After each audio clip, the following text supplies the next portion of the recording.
Hello, welcome to another macro video. We're doing some programming techniques today, and we're looking at a new macro which is a good illustration of what we can do.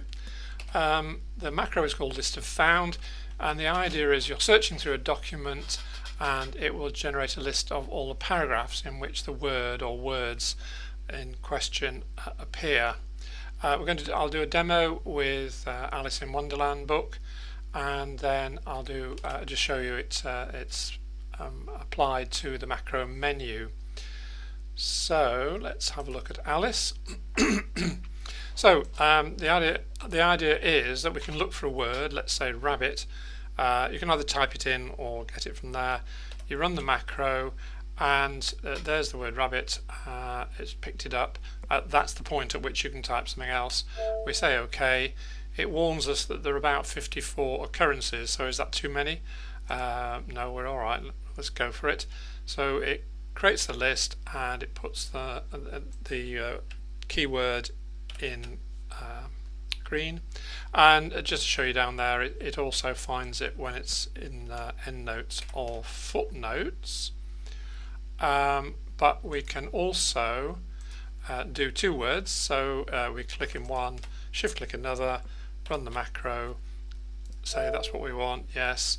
It tells us how many of each individual word there are, but there's going to be less once we get to paragraphs where both occur.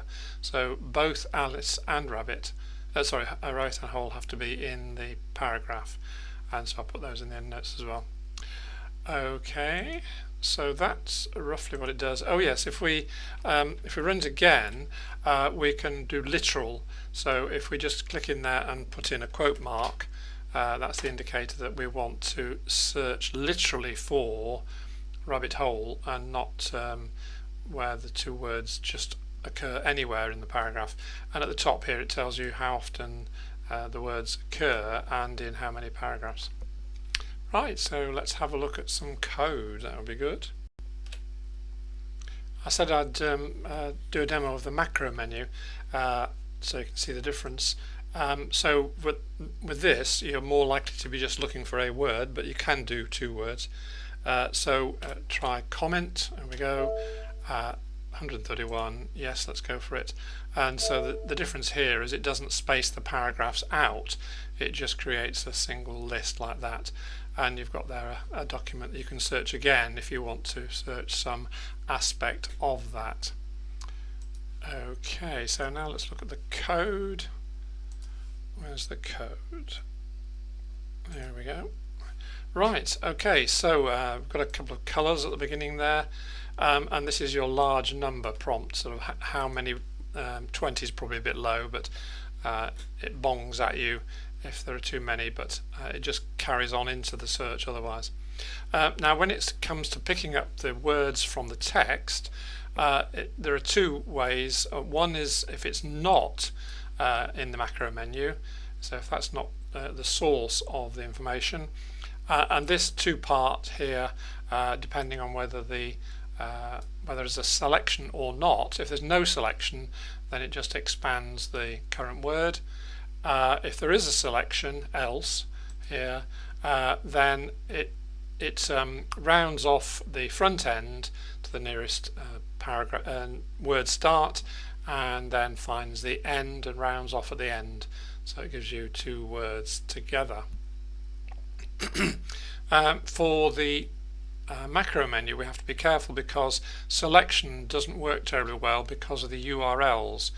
And you start to select something and you move the selection, and then suddenly it jumps and selects the whole of the text that has a URL behind it.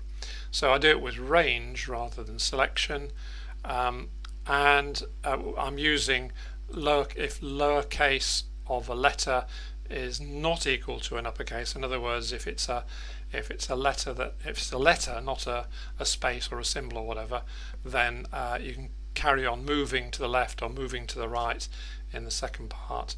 In other words, move to the two ends of the one word. So we are only selecting individual words if it's a macro menu. And then the next bit is where it searches, where it gives you the what it is searching. It pops up an input box, and that's where the user can type in a version of what they're trying to search for. Right, so then, so we're picking up the two words, which are, or it can be a string, but my text 1 and my text 2, and this is where it's looking for a quotation mark either at the beginning or at the end, in which case, so my text 2 starts as space, just a single space, because in a paragraph there will always be a single space. So if you're only looking for one word, then you just say, in this paragraph, is there this word and a space? So there's always a space, so that's it's just a way of not worrying about the second of the two criteria, the two texts, text 1 and text 2. But if there is, what it does is it checks if there's a space within my text. In other words, if there's two words with a space in between, and then it does my text 1 as the left and my text 2 as the right hand side. So it starts from the space position to get the right hand word. Okay, so then we're trying to find out roughly how many times each of the words occurs in the text. So you pick up the whole of the text of the book. So in the case of Alice, it was 26,000 words. You pick it up in a single string, and then you try and count within that string how often the word occurs. So what you do is you say, how long is it now? And then you replace, so I've got an example here of a comment.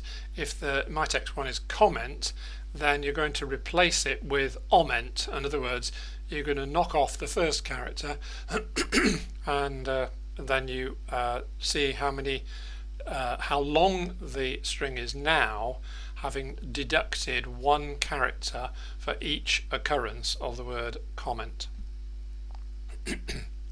But if the second word is a space, then if it's not a space, then we do the same thing. If it is a space, then we say there aren't any number 2s. If the word you've typed in does not occur and there aren't any finds, then it just warns the user it can't find the word. Right, now if the number of letters, number of occurrences is greater than a certain amount, then it will beep at you and tell you that it's found rather a lot and shows you how many it's got of each. Right, so we now set up a new document for the results, and we set the range as result range. And what I also do is bump it up to the document up to full size rather than having it in a small window. Now this is a sort of standard way I've got of doing something within a document where there might be, well, there will be the main text, but there might be endnotes and there might be footnotes. But this is a sort of standard one, as I say, and if you need that, it's available in the macros. Oops, let's get it here. In the common code, so in the macros all file at the beginning is a thing called sub common code, which is not a subroutine, but it's not a macro. It's just a whole lot of code put in there that might be useful. So if you search in there for TEF, it won't find it because I typed it in wrong. Anyway, it's down here somewhere. Here we go. Right, so this is a sort of slightly larger version of it, in that there are 4 options, not 3. It may be that the user wants to work on the just the selection, or the text, the footnotes and the endnotes. So the idea is that first of all you check whether there is anything selected, and then you say, well, if there are not any footnotes, then you start with your TEF. If there are not any footnotes, you knock out the F, so replace any F that occurs in the myDo string. And the same again, if there aren't any endnotes, then you replace any occurrence of E. I mean, there's only one, but you replace it. So what you end up with is a string which might just be T, or it might be TE, or TF, or TEF, or S. And then what you do is you set up a number of runs of whatever it is you want to do. So you go from 1 to the length of that string, and according to which letter it's picked up, S, it will set up a range for the selection. T, it will set up a range for the whole document or the whole of the main text, and F and E for the notes. Okay, so that's that one. Right, so so this is like a cut down version. However, it is a bit. We have had to add a bit extra here.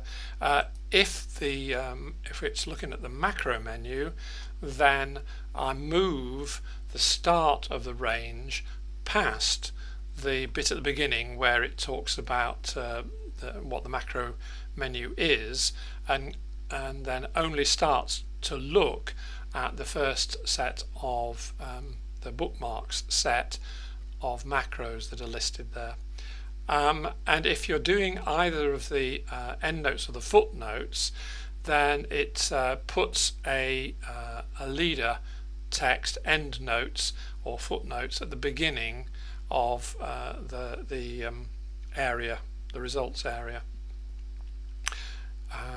We actually have to remove them later if there aren't any, but it puts them in if there aren't any finds for the footnote in the footnotes or the endnotes.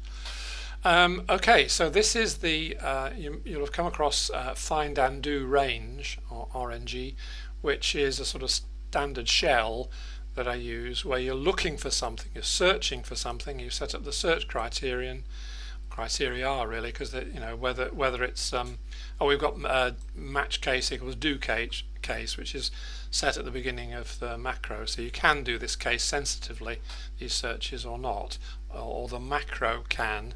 You can decide whether to do it as sensitive or not. Right, so once you've found the first one, assuming there is one, you're saying, well, while there is one found, then do something with it, and then keep going each time you find it, and each time after you've dealt with it, you collapse to the end of that range, that little bit that it's found, and then look again, and it will carry on until it gets to the end of the document. So what we're doing is we're saying if we've found, so we're looking for text 1, but when we've got the a find of text 1, we open up the paragraph, we expand the paragraph, and we say within that paragraph does text 2 occur. If it does, then count how many there are, add 1 to the count, and if it's myron greater than 1, in other words, we're in the endnotes or footnotes, then we put the formatted text, in other words, the whole paragraph with all its formatting, over into the results document. But if it's if it's not in the macro menu, then we don't want if it's not in the macro menu, we want a carriage return after that text, in other words, to space out those paragraphs. So if it's the macro menu, then don't add a blank line in between, and collapse the end. So that's all of that, and that's if we're in the macro menu, that's all we want to do, so we just stop. However, if we're in because if you add highlighting on the on the two text words, it makes a mess of the display on screen for the macro menu. You just want a list of the macros. So this is adding for text 1 and text 2, adding a highlight. So we have to we remember what the current highlight color is, we change it to the color we want, then we do a find and replace here. That's the replace all with a highlight set to true. You can't, in a find and replace, you can't you can specify the color of a font in a find and replace, but you can't specify the color of a highlight. You can only have color. You can only have highlighting either true or false.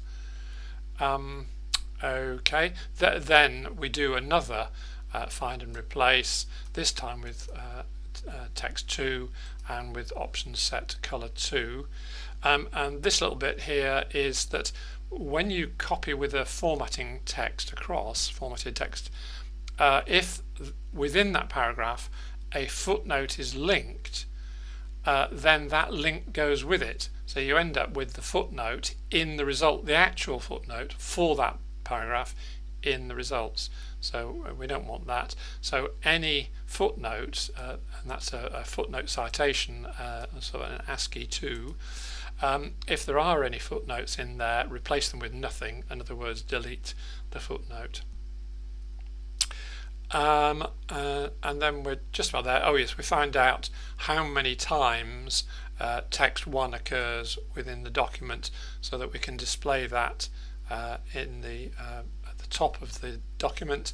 And oh yes, and this here we have to knock out the bit of, if there aren't any footnotes, or if the words don't occur in any footnotes, we knock out the footnotes or the endnotes, and then we just present at the end how many occurrences and how many paragraphs. Okay, well that's it. I hope they found that useful, and see how you go. If you have any questions, get in touch. Thanks for watching.